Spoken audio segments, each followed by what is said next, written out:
Hello, welcome and welcome back to the United Mates Football Podcast. This is one of your hosts, Keitel. I'm joined virtually as always here in LA by my co-host Joe, who's back in our hometown of London. And as usual, we have a special guest on the call as well, which of course we're both very excited about. Today's guest is a former Premier League and international footballer whose professional playing career lasted for 15 seasons, saw him represent 9 different clubs until only quite recently deciding to hang up his boots. Since then, he's remained a student of the game, albeit off the pitch, where he's earned a UEFA coaching license, as well as a degree in football business and management. We welcome Simon Cox to the United Mates Football Podcast. Simon, it's a pleasure to have you with us. Cheers for being our guest. And how are you doing, mate? I'm very well, apart from the fact that you've just retired me, which I haven't actually retired. Usually we get the research spot on, so I've dated Simon in advance, but even better, we'll have even more to talk about, I guess, as you're still on the market in terms of being a football player. So that'll be an extra layer to our conversation. All good though. That's fine. No problem. To be fair, I got retired on TalkSport a few weeks ago as well, so don't worry about it. Gosh, I'm in good or bad company, I guess, in that regard. But otherwise, Joe, how's it going on the day of Joe, over to you, mate. Yeah, I'm just going to segue out of this, dig myself out of this hole. But as we speak on this day of recording, we're heading into the international break as far as Premier League football. Your team, Tottenham, sits 19 places, 12 goals and 9 points above my beloved Arsenal. So, Joe, are we going to see a St. Totteringham's Day this season, or are you convinced that Spurs are going to finish above Arsenal at this point? I mean, yeah, I think St. Totteringham's Day or whatever. Yeah, I don't know if that's going to happen. It's early days, but I literally earlier today on my sort of notice board in my room, I've just put something up that says Tottenham are on top of the world and Arsenal are bottom. So, you know, it's a great time to be a Tottenham fan. I don't think I can be complaining about that at all. But Kai, Simon, even as Kai said, we're really happy to have you as a guest today. And when we have a guest on our podcast, we always start with a little bit of an icebreaker question. So we've, of course, got one for you. And we've been doing a little bit of digging into your Instagram account, Simon. Actually, there's some fantastic pics on there, I've got to say. But some horrible ones as well, by the way. Well, one in particular that we picked out was one where I think you were actually in LA, where of course Kai lives, with a lot of the Bristol City sort of ex-players, so people like Joe Bryan, Aidan Flint, Luke Freeman, Bobby Decordova-Reid, all of those guys. And I think you referred to yourself as the Boss Dogs, I believe. I think that was I think that's what you guys were referring to yourselves as. And so obviously you all had a good time together on holiday. But what we want to know, Simon, is there a footballer that you wouldn't want to go on a lad's holiday with? But we'll give you some time to think about it. So we'll kind of give our answers first. And I think the footballer I wouldn't want to go on a lad's holiday with is probably Granit Xhaka. Mainly for his, just because he seems so unpredictable. I don't know. I feel like you'd lose him the whole time, or he'd end up getting kicked out of the club for getting in a fight or something like that. I don't know. I don't know if I could trust Granit. But Kai, before we go to Simon, who would you not want to go on a lad's holiday with?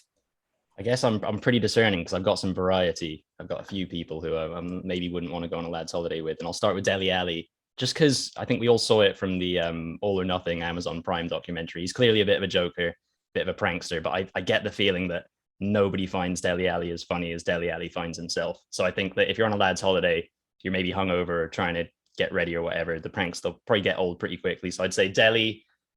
Similarly, Grealish, because I think we can all probably imagine how long he'd take to get ready and do his hair. Again, not particularly conducive to a lad's holiday. And then Harry Maguire, just because he's got previous when it comes to getting banged up abroad, and I don't want anything to do with that. He wouldn't be allowed in America at the minute, would he? No, with a record like that, exactly. So no Vegas trips for Harry on the horizon. But Joe, what do you make about my take on Dele? Do you think I'm accurate in the sense that he thinks he's funnier than anyone else thinks? Potentially, although I reckon he'd be. I've seen some of the pictures of his holiday. I think he does go on holiday with like Grealish and Chilwell and all those guys. And I mean, it would be quite funny to be a fly on the wall, see what they get up to. I'm sure it would be fun. But Simon, you've had a little bit of time to think. Who? Maybe it's one of your I don't know, former teammates or just a footballer you know. Who would you not want to go on a lad's holiday with? I think it's really difficult because I mean, I kind of got on well with pretty much everyone in my playing days, which was quite nice. Don't get me wrong, I wouldn't go on holiday with every single one of them, but I'd probably say, listen, I would love to go on holiday with him, but I think my liver wouldn't stand it. Would probably be Richard Dunn, purely and simply because he's a goldfish. He can drink Guinness like water, and and I don't think my liver would be able to withstand his drinking antics. Richard Dunn, kind of master of the own goal in the Premier League during his time, and apparently a master of the dark arts of drinking as well. Absolutely. But moving on from lads' holidays and to pretty much, I guess, the opposite, back to childhood, Simon. So taking things back to your youth, we like to ask when we have footballers and other people around the game on the podcast, we like to ask about their sort of origin story when it comes to football. How did you get started? What were you paying attention to? Did you look up to any players? When did you sort of start realizing that you had a talent? Yeah, well, I think first and foremost, I think it just comes from kicking a ball about in the street, back in your back garden at home. And I was obviously lucky enough, I had an older brother. So I would always play football with him and his friends. So I was always playing with people a bit older than me. So it allowed me to quickly learn that fouling was an art of the game, because you'd have to kick them to try and win the ball and stuff. And then obviously through school, I probably spent more time on the playground playing football than I probably did and should have done in the classroom. Like any sort of young schoolboy probably would have done back then. So that was it. That was where I started. And then as I got through primary school, I started to sort of do after school clubs and soccer schools and stuff like that. And it sort of progressed from there, and I got sort of selected for the district sides, and then I was fortunate enough to play from my Sunday league time up a couple of years, and in that Sunday league side was the Reading Academy's twin sons. So we both played, or three of us played up a couple of years, and I got fortunate to get asked to go down to Reading's Academy one day, and that was at the age of 9, and I never left until I was sort of 20, 21. Yeah, like you said, Simon, obviously you joined Reading at a very young age, and you'd be there till you were about 20, 21. You'd make your debut in the that amazing season for Reading, really, the 106-point season, absolutely crazy year. And then obviously they'd go up, and you'd have a few loan moves at Brentford, Northampton. Obviously you go to Swindon. We'll talk about that a bit later. But is it a regret for you that, I know they had a lot of great young strikers at the time and they were doing well in the league, but is it a regret for you that they kind of didn't give you the chance to feature at some point during the Premier League, in that first stint for Reading, that is?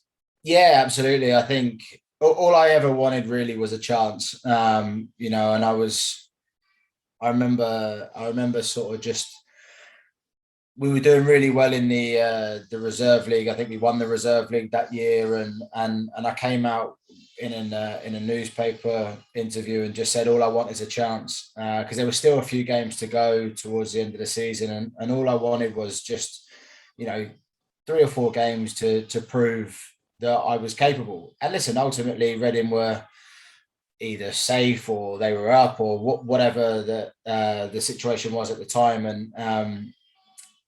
and I just never got that chance. So it wasn't really, and listen, ultimately, if I wasn't good enough, I wouldn't have been good enough. So you have to sort of realise that at some stage you either are going to get a chance or you're not. And if you're not, then you're going to have to try and sort of go somewhere else and try and, forge a career. On that note, when you moved to Swindon permanently, where did you stand in Reading's long-term plans? Did the manager tell you sort of his expectations in terms of how much playing time you might expect to get the next season? Or were you sort of convinced that the first team football wasn't going to come at Reading soon enough, and it was just a question of getting that first team football sooner rather than later at Swindon instead? Yeah, so I had a couple of loan moves the season before, and I went to Brentford twice. I went both times as a central midfield player, and it didn't really work out too well. I think Brentford ended up getting relegated that season. So, but towards the end of that season, I got a chance to go to Northampton, where I went as a centre forward, and I was able to sort of score my first few goals, and the season sort of came at a really bad time, or came to an end at a really bad time for me, because I felt like I was in a bit of momentum. I think I scored 3 or 4 in 6 or 7 or whatever it was. And I went off into the off season, and I worked hard, and I came back into Reading and for pre-season, and I felt like I was in a bit of good momentum. Obviously, on the back of last year, I felt fit, felt ready to go. Did all the pre-season games with Reading, and then it was very clear from the first sort of 5 or 6 weeks that I wasn't going to play. And then somebody from the club came to me and said, look, you've got an option of 2 loans. You can either go to Yeovil, where one of Reading's ex-players was there, and he was on the phone to me asking to come down Lloyd Owusu, and then or you can go to Swindon. And obviously Yeovil, you guys probably know, it's not very far, it's not very close to anywhere. So it was a little bit far away for where I knew home was. Bearing in mind, I'm born in Reading, so Reading to Northampton is probably an hour and 10 minutes. Reading to Brentford is 30 minutes up the motorway, up the M4, and Swindon is, half an hour, 45 minutes from Reading as well. So going to Yeovil probably wasn't on my remit. It was a little bit far away from where I needed to be. So I chose Swindon. I was able to stay at home, commute every day, and it sort of just fitted quite nicely with me. I was, like I say, I felt at home pretty straight away, which was nice. On the permanent move to Swindon, you mentioned sort of the loans to Brentford, to Northampton. I think you suffered a leg break, unfortunately, at Brentford, and then you mentioned playing in midfield. Eventually at Northampton, the goals start to flow a bit more, and then again, when you were loaned to Swindon, you get the goals, and you joined permanently in January. You finished the season strongly, and then the following season in particular, you sort of went a bit goal crazy and ended up finishing joint top scorer with Ricky Lambert across all of the top 4 divisions in English football. So what in particular about that season at Swindon clicked for you? Kind of the first time that you're scoring prolifically in your career? I'd probably say it started from pre-season. Seriously, it was, it was the whole pre-season was tough. It was non-stop running and hard work. It was long, tiring, boring running, but it was one that got you fit. And then I think I scored in pretty much every pre-season game that we had. So I felt like I had momentum going into the season. And we played Tranmere on the first game of the season, and I got 1. Then we played QPR in the first round of the League Cup, as it is back then. And I felt like that was a test for me to be able to go out and play against a championship side. And I scored in that. So that gave me belief to sort of continue on in that form. And you obviously know that you're going to spend a couple of games where you're not going to score, but ultimately it was just about continuing good work rate, good form into the the next game or the next game after that, and hope you can continue putting yourself in positions where you're able to either score a goal or make a goal, or get something that hits off your backside and goes in. It's a good message to not just go through the motions in pre-season, but to actually sort of treat it as the starting point for the entire season to come. Yeah, absolutely. Yeah, indeed. Yeah, like Kai said, you were banging the goals in that season, over 30 in all competitions, I think. So yeah, well done on that. And then obviously that season ends, and inevitably bigger clubs are going to come calling. I think that is just inevitable when you have a season like that. And obviously you would make the move to West Brom, but presumably there were quite a few other clubs interested as well. And I think Leicester, it sounds like, were potentially interested too. So what was it about West Brom that kind of, what was your decision behind going there? Well, you said Leicester there, and Leicester were never really at the table. They were always sort of rumoured to be interested, but they never really stumped up the money or never really registered a sort of serious interest. So the three clubs that were seriously interested, that were they're in the sort of little merry-go-round with each other.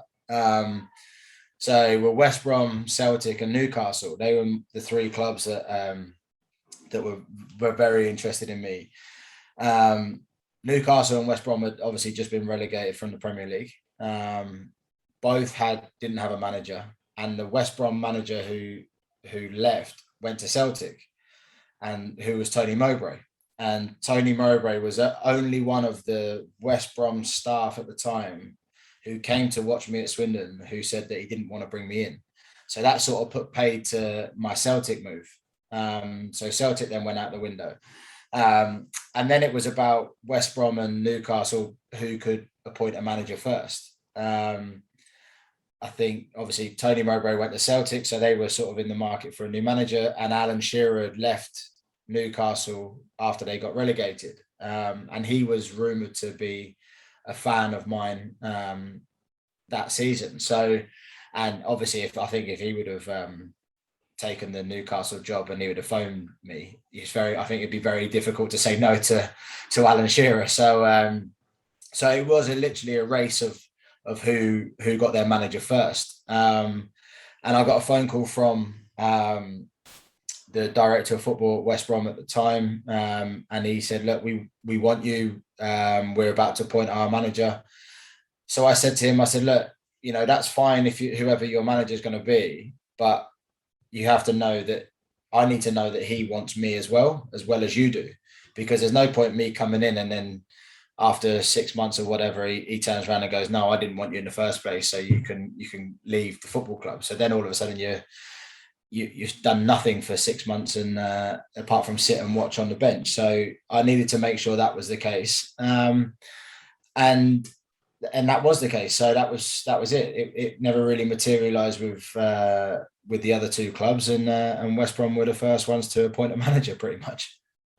Well, I mean, it turned out to be a good decision, obviously, as West Brom got promoted. Ironically, Newcastle did as well. Yeah.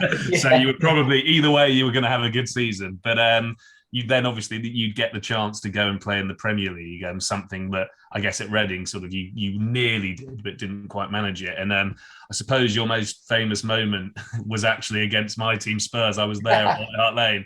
I remember, it was a fantastic goal. I didn't enjoy it at the time, but it was a good goal. But I guess from a sort of bigger picture, I imagine you probably would have wanted to maybe play a little bit more over those 2 years, or perhaps grab a couple of extra goals here and there. Was it? So I guess my question is, did you enjoy your time playing for West Brom in the Premier League, or was it quite a frustrating time? The one thing I would have loved is one more season in the Championship. And as much as that sounds really strange, because obviously we got promoted, is I never really felt like I cracked the Championship. I felt like obviously League One, you score so many goals, you feel like, right, I've completed that one's fine. To go into a team which is expected to go back up to the Premier League after one season, you're not the only person that can score goals in that team. So I think I finished on 9 or 10 that season, and we got promoted. I would have loved to have stayed in there that one more year with West Brom and scored 15 to 20 goals, then got promoted, felt like I was the sort of main focal point of the team, and then had a crack at the Premier League. But don't get me wrong, when you go from League One to the Premier League in 2 seasons, and you play in some of the stadiums that you play in, even if it's for 20 minutes, even if it's from the start, even if it's for 45 minutes, whatever it is, you have to enjoy it. So because you just don't know when that's going to stop. And I felt like I enjoyed it, but I never really sort of took it in, if you understand what I mean. Like I didn't really I probably wasn't present and felt like I had the belief to play at the Premier League. It's fascinating to hear you talk about that sort of extra season to crack the championship. Obviously, a couple of other people associated with Brentford, like yourself, Ivan Toney, who kind of started producing the goals for Peterborough, Ollie Watkins, who would have done it at Exeter, and then of course they've had those seasons in the championship with Brentford to kind of get that confidence, get the wind in their sails, and then go up to the Premier League. But at the time that you were playing for the Baggies, along with the sort of high profile and your performances, you would get called up by Trapattoni to the Ireland squad. And whilst you would go on to represent the country that I believe you qualified for through your grandmother, you played for them for a few years, you got off to a really quick start. You didn't waste any time by getting that fairy tale goal on your debut against none other than Northern Ireland. So can you tell us a bit more about that memory and I guess sort of how it may be compared to playing and scoring in a club game? Yeah, well, especially the game that it was as well. So I got a sort of sniff of that I was going to get a call up with about 4 games to go in the season. The press secretary at the time came up to me and he said, "Look, we've had a sort of sniff that you're going to get a call up for Ireland." And I turned around to him, I said, "I've already booked my holidays." So I'd already booked to go to Marbella with a few friends and stuff and to enjoy that. After the season, I thought, it was a nice time to have a little wind down and enjoy a bit of holiday time. And he said, like, "What do you want me to say to them?" I said, "Well, let's see if I get the call up first. If I get the call up, then obviously 100% I'll cancel my holiday." So then in turn, I then get the call up and I was only really, because I felt like I was part of a really big sort of provisional squad. I was called up to the Carling Nations, which was a competition, which was Northern Ireland, Republic of Ireland, Wales and Scotland. And they did a little tournament format and the winner of the games won a little trophy. And I was called up for the Northern Ireland game and the Scotland game. So I felt like I was just going to go and either be part of it or just, watch and experience it, because they were looking at me for maybe a years down the line after the Euro qualifiers and things like that had sort of come and gone.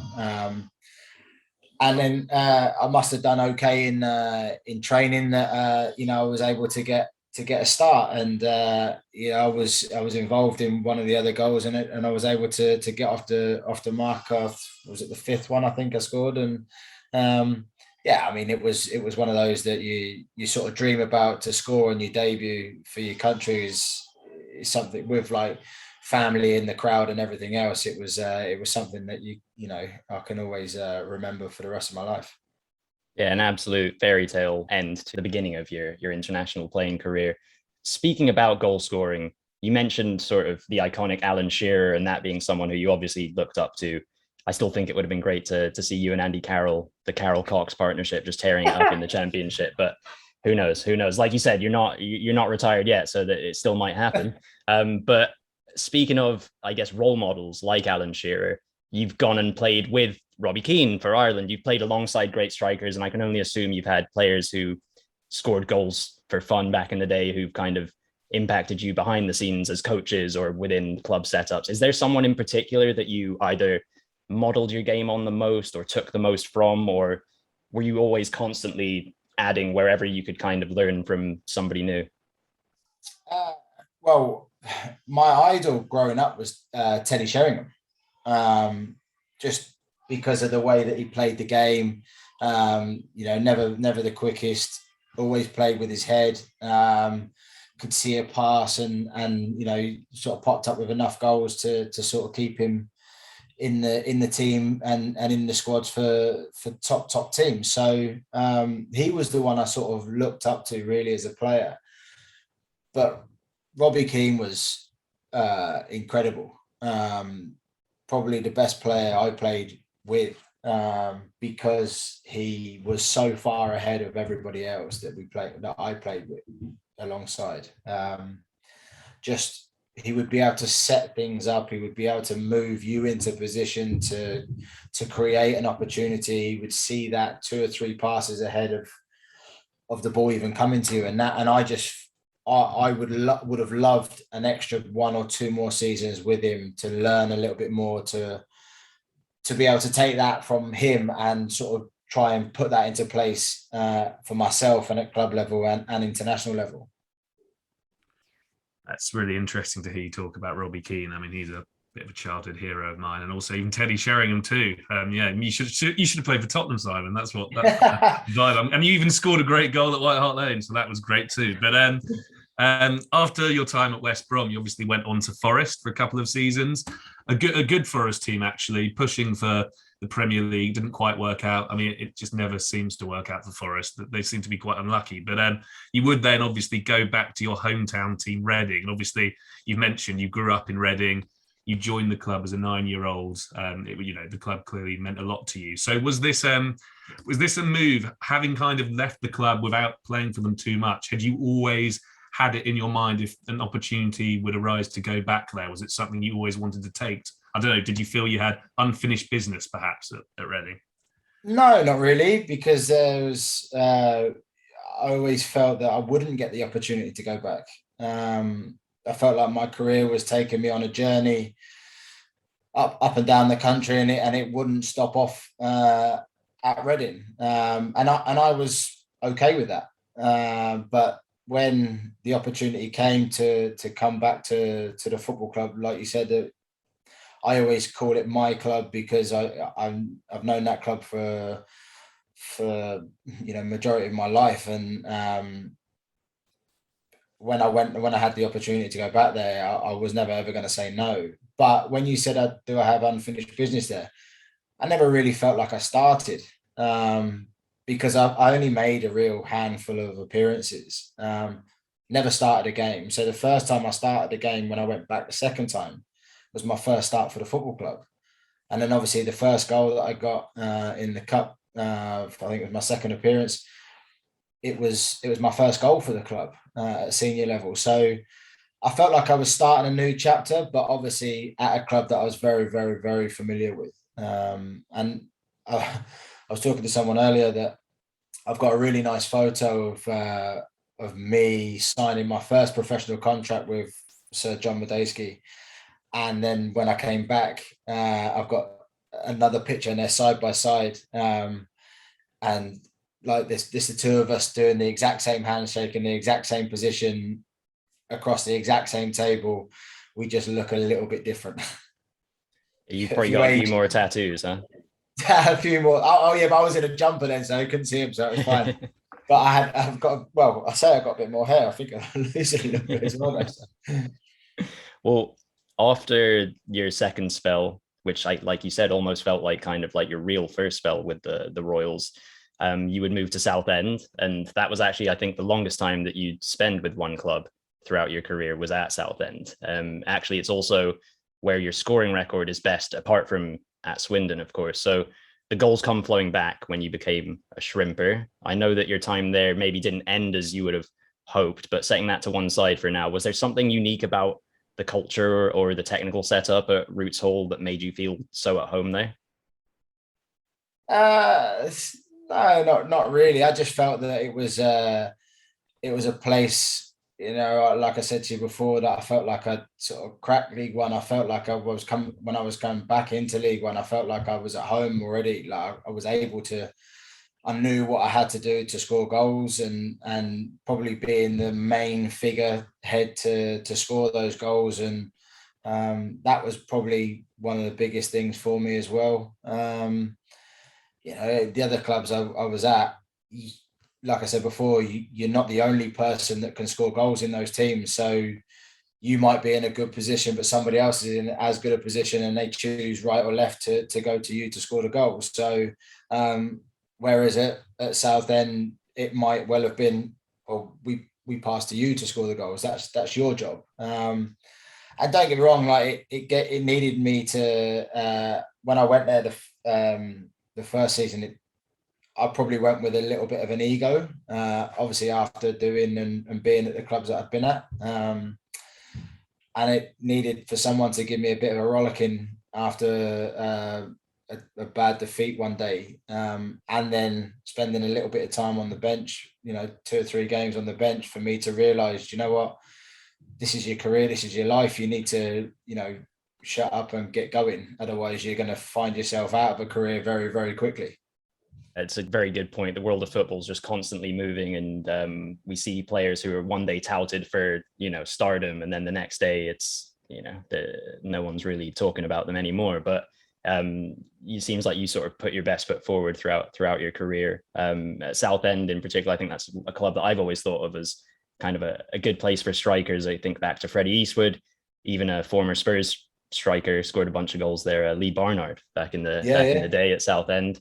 Kind of like Scunthorpe in that sense, always seem to be producing great forwards. But after Southend, we're moving on to what at this point is the last team that you played for, and you took the step. You played in England, you played for Ireland, and now you moved to play domestic football in Australia's A-League for Western Sydney Wanderers. So what was your time playing football down under like? And sort of looking back, do you wish that you could have, and maybe still do you possibly have intentions to play in another international league before you properly hang up your boots? Yeah, I would. Listen, if another opportunity came to go and play somewhere else in the world, then absolutely. I feel like as much as football, it moves forward, and it moves forward very quick, and you can very, very quickly be forgotten in football, regardless of who you are and what you've done. But actually going out and experience Australia, somewhere else in the world, America, India, Thailand, wherever it would be, it's something definitely that it would definitely interest me. But Australia was brilliant. Really, really loved it. Actually, yeah, I feel like it was one of those places where when you sort of think back at it, if I'd have gone a couple of years earlier, probably would have suited me a little bit more. But you're never gonna know that at the time. So going out there for the sort of 15 months, 18 months that I was out there, with all the interruptions of COVID and everything else, it was a great time and a really good club to play for. And the standard's actually really, really good as well, which was a sort of bit surprising for me. I thought it was going to be quite slow and sort of lethargic, the way that they did it, because I'd never really watched an A-League game. But actually, when you get out there, it's intense. It's there's good rivalries out there, and the stadium and facilities and stuff like that are really, really good out there. Well, I'll put in some good words for LAFC and LA Galaxy in case you end up being able to come over to the West Coast to play. Absolutely. In terms of Australia, one last question. You mentioned sort of the opinions that people might have on the standard of football, or even maybe like the differences in the style of play. Obviously, I think the Championship in English football is renowned for kind of the physicality. You made it sound like the standard's still pretty decent. How would you sort of define the style of Australian domestic football for people who wouldn't be particularly familiar with the clubs or the way that they play, the way that the Socceroos like to get down? Yeah, I would say that every team wants to try and play football the right way. A little bit like your lot, Arsenal, they try and play out from the back. We try. They get caught a little bit more than most teams. So no, it's a team, or it's a standard where you very rarely get 6'5", 6'6" centre forwards go to that league, and you don't get centre halves booming it from one end to the other. It's not like that. It's everyone trying to pass through lines, making connections, a bit of interchange play, and they try and do it the right way. It's just not broadcasted anywhere that anybody can watch it, and that's a bit of an issue. Obviously, the timings of the games are a bit different. When they kick off, I think it's October, I think they kick off. The times will be like 6:30 in the morning here in the UK, and if you're getting up to watch the A-League, it means you've either had a really bad night's sleep or you've got kids. So it's nothing else but something to watch. So listen, I thought it was great. Probably to try and put it into a standard in the UK, I'd probably say that it's somewhere between sort of bottom end Championship and higher end League One. One thing I would say, that if you stuck the championship in 38-degree heat and ridiculous humidity, the championship would slow down. The tempo of the game would slow down, and that's what it is over there. It's a slower paced game, just purely and simply because of heat and humidity. So it's somewhere in the middle of that, I'd say. I read, Simon, and again, sorry, really quickly, just before I let Joe jump in, because I'm kind of monopolizing you at this point, but I'd read that at Southend towards the end, you sort of had fallen out of love to an extent with the game, unless I've sort of, that's been a misquote that I've read somewhere. But one, I guess, was that the case on any level? And did this move kind of reinvigorate you, or kind of the new experience of playing in Australia kind of show you another side of football, or remind you of a side of football that you really enjoyed?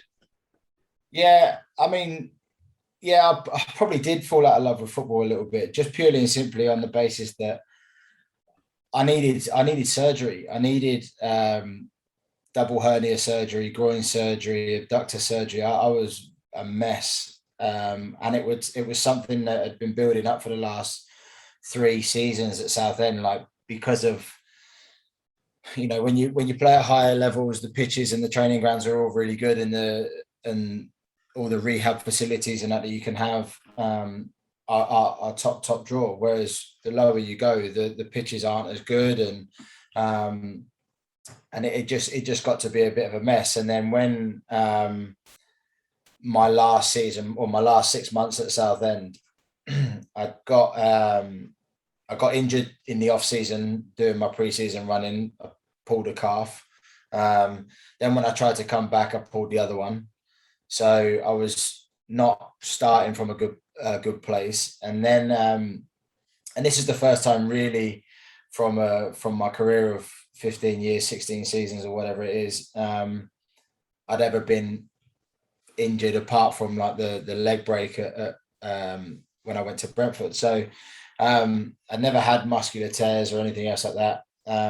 So this was like really new to me. And then when I came back, I was obviously far behind in pre-season fitness. I made the bench for the first game of the season after training for like pre-season training for like 1 or 2 days, because I felt like I needed to be there. And then I was always playing catch up, never felt sharp. And then I started as the sort of the end of the summer sort of came. So you're sort of talking September, October time, the pitches started to go a little bit, because at Southend you only got really 2 pitches you can play on. And the more you play on one, the more cut up it becomes. And my groin started to sort of tear apart, and I needed to go get surgery, but I couldn't obviously have surgery because I felt like I was the figurehead that I needed to be. And I didn't want to let the team down. So I felt like I was in a position, I was sort of stuck between a rock and a hard place. Do you get what's best for you and your body, or do you get what's best for the team? And I kept trying to play on, kept having injections into my groins. And I wasn't enjoying it. I really wasn't. And then Sol Campbell came in, one of your lot, well, both of your lots. And it just didn't work. Every time I tried to say, look, I can't train every day. I can't do this and I can't do that. He was like, well, you're really no good to me. And I was like, well, if you work with me and I can do my strength work and I can do physio work and I can come out 1 or 2 days a week, if you work with me, we can try and make it work. And he just wasn't having it. And then that was me. I just literally couldn't train. So then I wasn't playing. And then we never really saw eye to eye after that. So, and then when obviously I got the opportunity to go out to Australia, I felt like after having a sort of course of injections, I went to Australia, really enjoyed that. And then I was able to get they were really good with me in terms of training and physio work and stuff like that, and injections. And then I was able to get my surgery in, and I felt like I was back to normal. Fantastic. Well, Give a long answer, that one, but no, that's what we like. We like a nice long answer. That's what we're here for. But no, it looks like the trip down under obviously was really good for you both on the pitch and personally. But I guess look, it's very clear that your football career isn't over yet, and we hope to see you in another team soon. But clearly, you've been thinking as well about life after playing as well. You were coached at Southend for a bit, I believe, the sort of academy teams, and also out in Sydney. But you've also gone and got your masters in football business management, which Keitel mentioned at the start. So I guess there's a few potential routes for you to follow after football. Out of those two things I've mentioned, is there one in particular that you can see yourself moving into? Yeah, ideally, I want to go into coaching. I want to go into management. As much as I haven't retired, like I keep applying for jobs because I feel like I want that experience. I want to be able to, whether it be go for the interview process, I want to be able to set up a PowerPoint where you're able to explain why and how you're going to make the next generation better, make them earn a career, and how you can help them. So I want to do that. But I also have been in football long enough that which is one of the reasons I did the masters, was to look behind the scenes of football, because as a football player, you spend all your time at the front. You never see what's behind, and it showed me a lot of some things you already knew, or had a brief knowing about, but some of the stuff was scary, to be honest. And some of the guest speakers we had on in the course, some had worked for Liverpool, Monaco. We had agents on, we had accountants on and stuff like that, and it was a real good insight into football business, and how it's forever evolving, the stadiums, and how they sort of get you with ticketing information, merchandise information. They're forever sending you with offers and everything else, and that was a real interesting sort of insight into behind the scenes of football. So ideally management, but obviously if that doesn't really work, I wouldn't mind the sort of sporting director role, or director of football role. I feel like that's a good role as well. Oh yeah, most definitely. I feel like that's the only role in football that you never really get judged on. You never really see sporting directors get the sack, do you? You always get, that transfer didn't work, and you go, oh yeah, but that one did, so don't worry about that. So I never really feel like it's that sporting director or director of football ever turns around, or the owner goes, oh, we've got to sack him because he's rubbish. Yeah, I guess it's like a semi-retirement, kind of like a comfortable level at a boardroom maybe. But I mean, you only have to look at Arsenal to see how it doesn't making work. the wrong. I was going to say making the wrong decisions in those positions can actually quite negatively impact a football club. Although, of course, neither of us would expect you to do things like that, Simon. Much more sensible. Otherwise, Simon, you mentioned kind of it being scary. Well, that was a word you used. Is that just with regards to just how much you weren't aware of in the first place, or were there things that you found out about that actually didn't maybe sit right with you? No. It was just the information that clubs can get to supporters, and it differs between whether you're a 7-year-old or a 70-year-old. So the guy that we had that was from Liverpool, who now works at Monaco, he showed us a slide and a presentation that they put together at Liverpool, and it was just it was so detailed on how you get your information and who you get it to and how quickly you can get it to them. And you might think of signing up to a newsletter is the only thing you do, but all of a sudden then offers come to you for an away jersey or an away season ticket or a home season ticket, or that sort of thing. And it just surprised me of how quickly they can get information to. I mean, they've got things like, I mean, both of your stadiums now they call them smart stadiums. As soon as you walk in, ping, that's you. You've got an offer, whether it be for a concession, whether it be for the megastore or anything else like that. And it just really surprised me of how like data and all of that sort of stuff can get you now, and it's all about how quickly we can get it to you.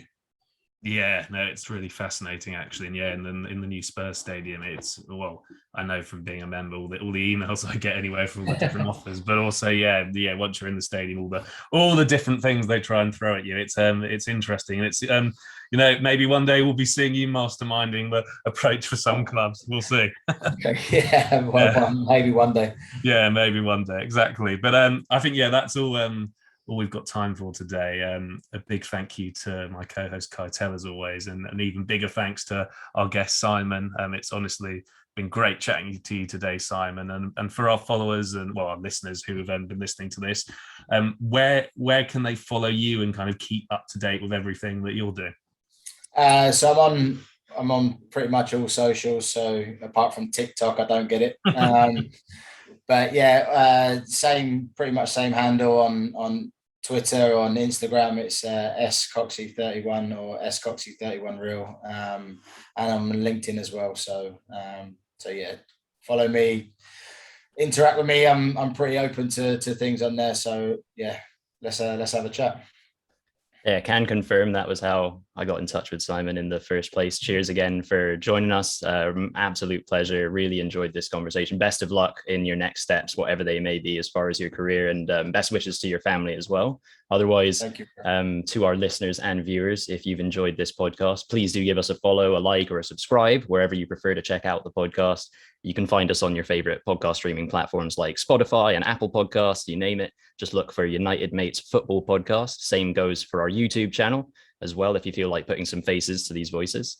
Across social media, we're at United Mates FP for Twitter, Instagram, and Facebook. And then check out our website. That's www.unitedmatesfp.com. Until next time, everyone, take care of yourselves and take care of each other. Goodbye.